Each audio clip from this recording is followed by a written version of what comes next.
He was an aviation pioneer, a brilliant MIT graduate who became an expert in the development of more efficient aviation fuel, an air racing champion, an engineer who helped develop instrument flying, a war hero, and much more. The name James H. Jimmy Doolittle is synonymous with the brand of American hero who has it all: guts, brains, and above all, character. Born in 1896 in Alameda, California, Jimmy Doolittle was a 33rd degree Scottish Rite Mason who was raised in Hollenbeck Lodge 319 in Los Angeles on August 16, 1918. When his high school class attended an air show on a field trip in 1910, Doolittle saw his first airplane and developed a lifetime interest in flying. At the age of 21, he took a leave of absence from his studies at the University of California in Berkeley and enlisted in the Signal Corps Reserve as a flying cadet, being commissioned as a second lieutenant the following year. He served as a flight instructor during World War I, where his performance led to a commission as a first lieutenant in the Air Service.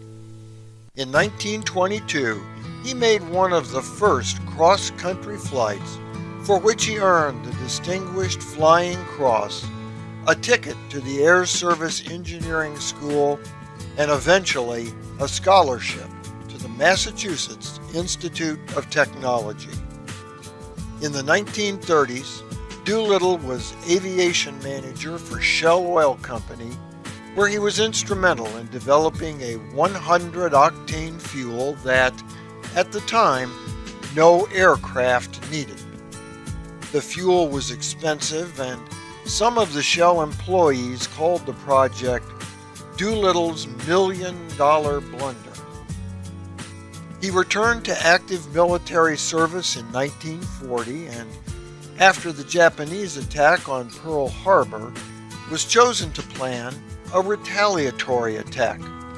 Subsequently, he personally volunteered to lead that attack, taking off from the USS Hornet with several targets in Japan.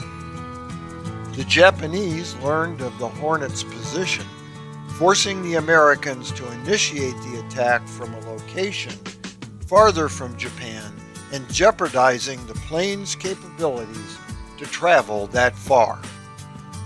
On April 18, 1942, Doolittle led 16 B-25s to Tokyo and other Japanese cities in what is now known as the Doolittle Raid. The raid accomplished its purpose in destroying targets without doing much harm to the Japanese civilian population. But more than that, it put the Japanese on notice that the U.S. was capable of such long-range raids, and it greatly boosted U.S. morale. Critically low on fuel, the B-25s limped onto the Chinese mainland, where most landed safely behind friendly lines.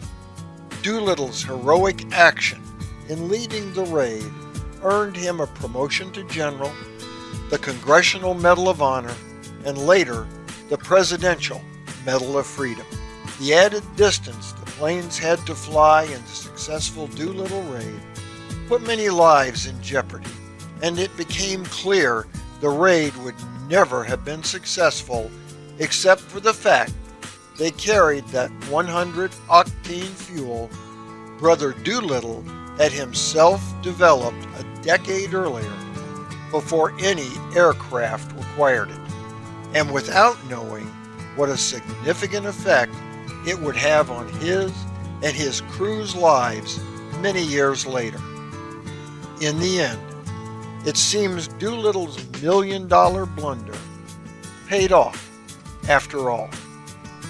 For the Whence Came You podcast, this is Steve Harrison with the Masonic Minute.